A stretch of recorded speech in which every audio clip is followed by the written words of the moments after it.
pneumatics mga kaigsunan. Nya gikan sa pulo usab nga nous. Nous, no? N-O-U-S meaning mind.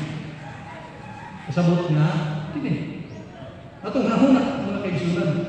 Muna pneumatics. So the ability to play what is right and what is wrong.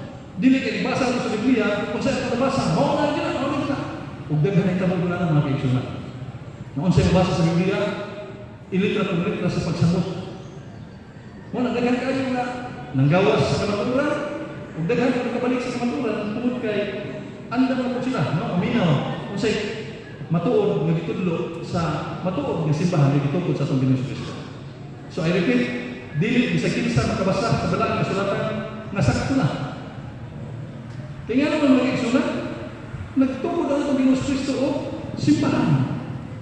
O kung sa may simbahan, kung sa may kinini ang purpose ang itukod sa Ginoong simbahan. Aron maoy mo tudlo ka na to.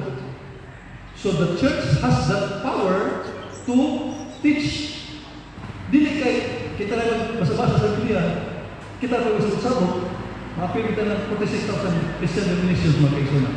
No? Kaya itong balikon, San Pablo na susunod nga na, sa unang Timoteo, Kapitulo 3, versikulo 15, the church is the pillar and the foundation of truth. No? So sa ito ang simbahan, no? Ang halili o pagkaturanan sa kamaturan. Sa bibig ka sa simbahan, dito kasali sa itong balikon nga atong interpretation. No? Ikaduha, nakikitawag ko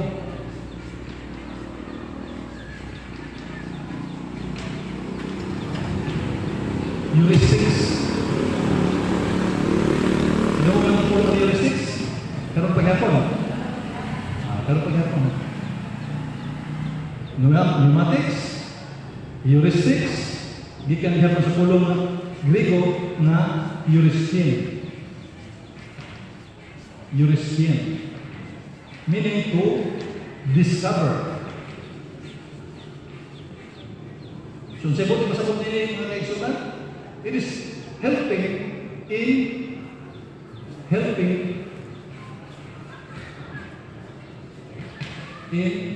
interpretation. So, pagtabang interpretation. Helping in interpretation. Or guidance, guide. No? Helping or guide in interpretation. Sa ito pa mga kaigsunan, usas sa mga fields of hermeneutics nga ito gisgutan ka ng tining heuristics, pagtabang, pag-iya ka na ito, unsaan diha sa pahiluna sa mensahe sa balaang kasulatan. So, dili sa kinsa mga kaigsunan, dili sa kinsa. Okay na, babasa ka, alam sa ito, unsay mensahe sa Ginoo alam na ito. Pero maabot na ganito na naman, mamurag lisod na sa ito mga kaigsunan, si San Pedro, ang natutunan sa Papa, ningon na kanato nga adunay daghan nga lisod sakton nga naisuwat niya sa balaang kasulatan. O kasi ang ulong, ayaw sa pastor yung sulingan. Sa kinsa yung sulingan niya ang malay, pinuha na yan. Ano man, naay simbahan nga gitukod ang atong Ginoong Kristo, then kay kini mong simbahan na mao man haligi o katapuranan sa kamaturan, adto ta mosalig kaniya ang simbahan Katoliko. Amen.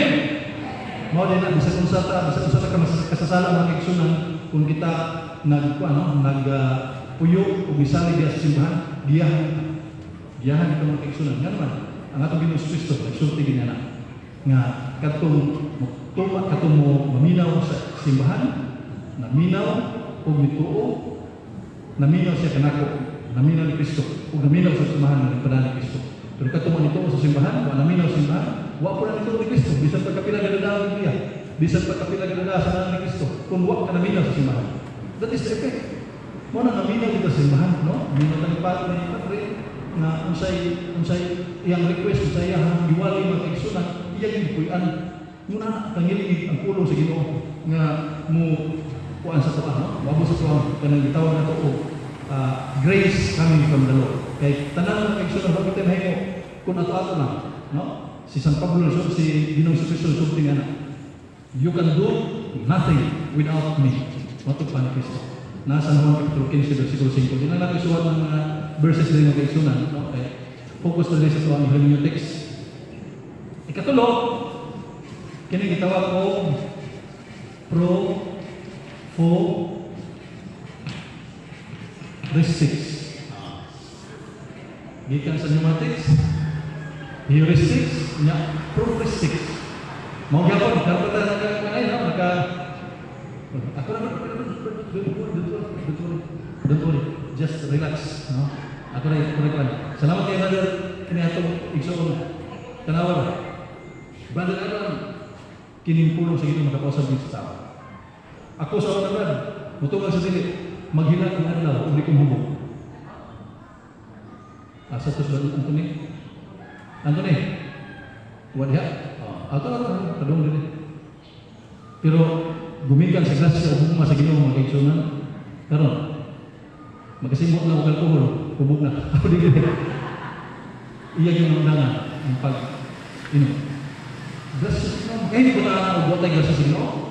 Dili. So lain ang grasya sa Ginoo, mamabot ka nato mga kaigsunan, no? Ayo ba, mabiling ka sa atong bisyo, pero effective ka sa lain ng kamali. Una na. Yan ayo ba nga, nibiyag sa bisyo, kung hindi na pinitigo, yan sa mga bisyo. Lain, no? Pero, depende sa grasya sa Ginoo, mga kaigsunan. Muna nga, sa teaching sa simbahan, mga kaigsunan, we just yield ourselves to the church, no? Kaya ang balikod, unsay panudlo sa simbahan, naminat sa simbahan, naminat sa atong Ginoong Kristo. Klaro na diya sa Ebanghelyo ni San Lucas kapitulo 10 bersikulo 16. Okay, so ang propristic mga kaigsunan, methods of presentation. So methods of presentation, ano yung ito ipasabot sa propristics? Like for example, kung sa may methods of presentation sa Catholic Faith Defenders, diya sa pag-present sa Biblia. Ang method sa sumasa inyo na katulang kahapon, sumpak tubag. Di ba? Natong isuwat nga sumpak mga bersikulo, kung diri sa pikas, tubag, di ba? So yun na, nakikita ang atong propristics, atong presentation, method of presentation diya sa apologetics na pagtuon sa Biblia, mga kaigsunan. So, kinagtanan, ano pinagiging sa hermeneutics? Di ba? So, nindot kayo mga kaigsunan, kalabot niling atong hisgutan nga tema. O patala sugod ha, ito patala warm up. Ikaw pa daw nag-warm up, pagkatapos Muhammad nila. Bitaw. Okay naman, kaigsunan mo? Ako na? Di ba? Ako na. Sorry ganyan. Ito mga hining suwat, ito gusto mong suwat, kung nagkakakuan mo, pangopyan mo, pareha sa klase. Ako sa ilang exam, 100 ang ito, yung tapat 100 po. Yan man, makikip nga ng tao, isip ko. Kopi-kopya na ito ang kaigsunan, no? Now, atong isutan, nga kining maong fields of hermeneutics mga kaigsunan, apila niya nag-hisgo kalabot sa sinintelo, senses. Kung sa may senses, din yung sense of seeing, sense of smelling, sense of tasting, sense of hearing, sense of feeling, touching, din na siya mabot at pasabot, kining sinintelo ha. Kining senses na hisgutan mga kaigsunan, katong, ano sa to? Sentido común. The ability to think. Ito na yung sabi ganyan, no? The ability to think what is right and what is wrong. So, dili na ingon nga, igbasa na ito, mao ganyan ang versus, naagos sa Biblia ba? Dito sa Cebu. Nagulit sa pikas, kamot Biblia. Ang pikas kumo, huwag kakabasa niya, huwag kakabasa, klaro ni. Yung sa simansin ng kaigsunan, ano naman, lain-lain ang interpretasyon. Hindi niya away ng kaigsunan. Pero dito ang balata niya, ano naman, nakakasabihan. Sa Santa Cruz, City, matag-an na magiging ng tuloy. Pero dito, we are living, we are proclaiming the teaching of the church. Unya ka sa proclamation ng mga kaigsunan, nakuha na ako ng audio. Mana ang safety mo, ito ang dalang po. Kaya safety